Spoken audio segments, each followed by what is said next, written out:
The Prime Minister making his speech at COP26, the National Security Minister giving an update on that deceased inmate, and the official opposition leader and health minister going at it in the House of Assembly. Good evening, everyone. I'm Tyler Simonet with your JCN News for this Tuesday, November 2nd. In a near 5-minute-long address, Prime Minister Philip Davis told United Nations world leaders that the world is running out of time as the climate change crisis continues to impact every aspect of the world. Here's Laurencia Smith with more. Prime Minister Philip Davis addressed the 2021 United Nations Climate Change Conference, or COP26, in Glasgow, Scotland on Tuesday. The Prime Minister in his address told world leaders that the world is running out of time as it relates to the climate change crisis, which is impacting the environment all across the globe. He charged his global colleagues to work together to tackle this ongoing crisis, while pledging that the Bahamas will do its part.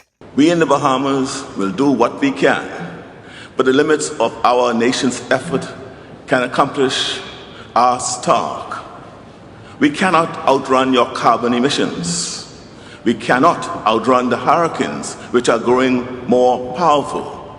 And we cannot outrun rising sea levels as our islands disappear beneath the seas. The Bahamas saw firsthand the power of climate change as Hurricane Dorian stalled over Grand Bahama and Abaco and its keys for hours in September of 2019. Prime Minister Davis pointed out that study shows that the Bahamas has the cleanest air in the world. Other studies have shown that our distinctive, beautiful aquamarine seas are a magnificent carbon sink. Our seas reduce the amount of carbon in the atmosphere. The Bahamas is not now and never has been the problem, but yet we are forced to pay the price. We are among the top 10 most vulnerable islands, nation states in the world. And the question I have for my colleagues today is, are we brave enough for this moment? Prime Minister Davis also noted to his colleagues that it is time to change the status quo. He says promises and agreements are easy to make. My friends, look outside. Our hurricanes are your fires and floods. Our hurricanes are your landslides and drought. Morally and ethically, it has to be beyond imagination and conscience that we do so little until it becomes too late. Please, do what is needed, not what you can get away with. Turn promises and agreements into action. Prime Minister Davis further noted that every leader before leaders gathered this week in Glasgow has postponed until tomorrow what needs to happen yesterday, and now tomorrow is here, today, including countries like the Bahamas. I'm Laurencia Smith for JCN News.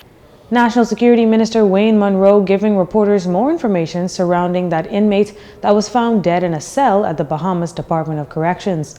This update follows his announcement of the incident on Monday in the House of Assembly. I was advised by the acting commissioner, Claire, that the doctor reported to him that there was an inmate who was found unresponsive in his cell. The doctor checked him. He provided a medical report. I can't share the details of that at this time. He pronounced the inmate dead, and he contacted the police and the coroner, and so investigations would be proceeding at this time. Minister Munro says the inmate was discovered unresponsive at about 8:30 on Monday morning, and he's believed to be in his early 30s. He adds that the inmate was serving a sentence for stealing. Asked if the death is classified as a homicide, Minister Munro says this. You will have an autopsy, and the doctor will determine the cause of death. So, for instance, you may see a body that has injury to it. You wouldn't know if that was inflicted by somebody or in a collision with some wall or whatever, but the starting point would be an autopsy that will determine the cause of death. The prison would do an internal investigation, and the police would do an investigation because it would be a sudden death. The National Security Minister added that the inmate was being held in maximum security. A war of words between the opposition leader, Dr. Hubert Minnis, and Minister of Health and Wellness, Dr. Michael Darville, in the House of Assembly on Monday. The former Prime Minister slamming the government over the recent outbreak of COVID-19 cases on several family islands. Since coming to office, the government loosened some of those restrictions. In recent weeks, there have been outbreaks in several family islands. Residents have gotten seriously ill and some have died. What is most shocking about these outbreaks is news of them often broke on social media. Journalists or people from the areas told of deteriorating situations.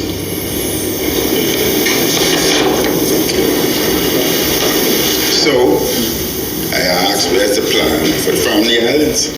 Now the Health and Wellness Minister fired back at the opposition leader. He was very frank when he told the former Prime Minister this. This administration met one of the worst situations as it relates to clinics throughout our archipelago.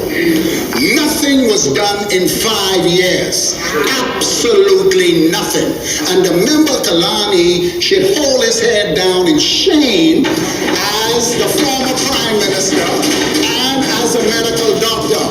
You should hold your head in shame as you go through the family islands, and you should be careful how you twist your mouth to talk about the people of the family islands. When we came in, we met a situation burning as a direct result of neglect from the former administration. There was a cluster that was untaken care of, and as minister, I was catapulted to be able to address the situation. Based on the latest numbers by health officials, more than 22,400 cases have been reported in country, with a death toll of over 600, while 67 deaths remain under investigation. Meantime, Health and Wellness Minister Dr. Michael Darville confirming that contact tracers in the surveillance unit at the Ministry of Health are leaving because they're not being paid. This after reports surfaced that those persons had walked off the job. He tells reporters this much ahead of today's weekly cabinet meeting. Well, there is some truth. We have brought on some new contact tracers in the former administration, and we have supplementary budgetary allocations where we will deal with that issue. I've had the opportunity to speak with them and to let them know that the government is working to solve that problem. And they are not the only ones. We plan to bring on additional contact tracers, and so it's important for them to understand that we need to make sure that the budget is there to sort them out. And I appreciate their support, and they have been patient, and they deserve to be paid. And I will do everything in my power to make sure that that is done. But Dr. Darville says the government met this issue, and it isn't something new. We've met the problem in place. And as minister, it is my responsibility to solve the problem, which I'm doing.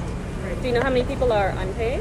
I do not know the exact amount. My permanent secretary and our team is getting that information, but I assure you that in preparation for the supplementary budget, I made sure adequate funds were put in place in order to pay those individuals and some outstanding bills that exist. Dr. Darville insists that contact tracing and surveillance serves as a huge part of the Davis-led administration's strategy in tackling the COVID-19 pandemic.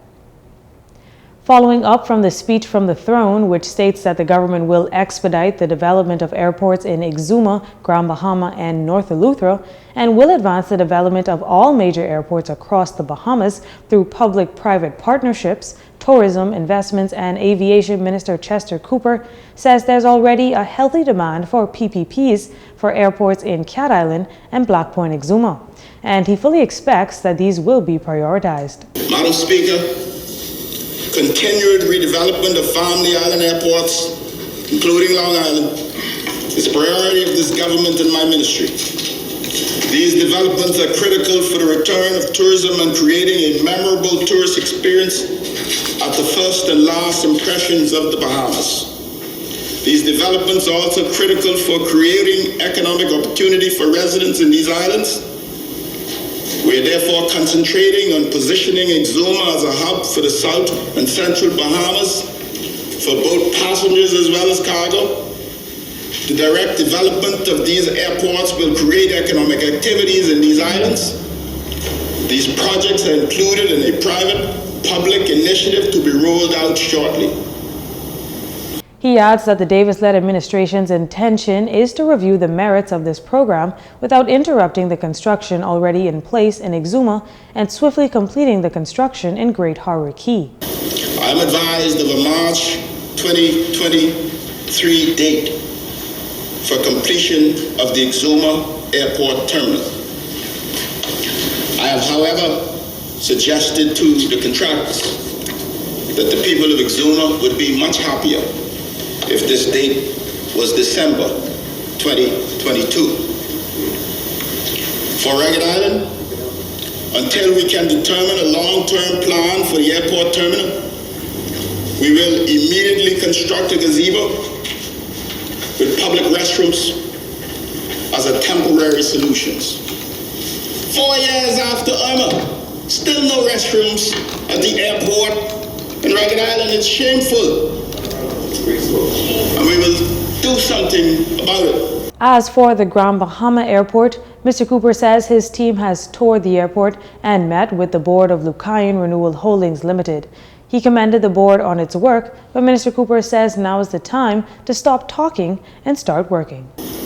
There is no doubt that the Grand Bahama International should belong to the Bahamian people, and while we believe that the deal in place could have been improved so that there is less of a burden on the Bahamian Treasury, you will now see swift and decisive action over the next few months. Tied to the Grand Bahama International Airport is a U.S. pre-clearance facility that our administration hope to be able to return to Grand Bahama once traffic improves. This is a short-term priority and more will be discussed over the next few weeks. He says this administration remains committed to developing the Family Islands and their airports over the next 5 years.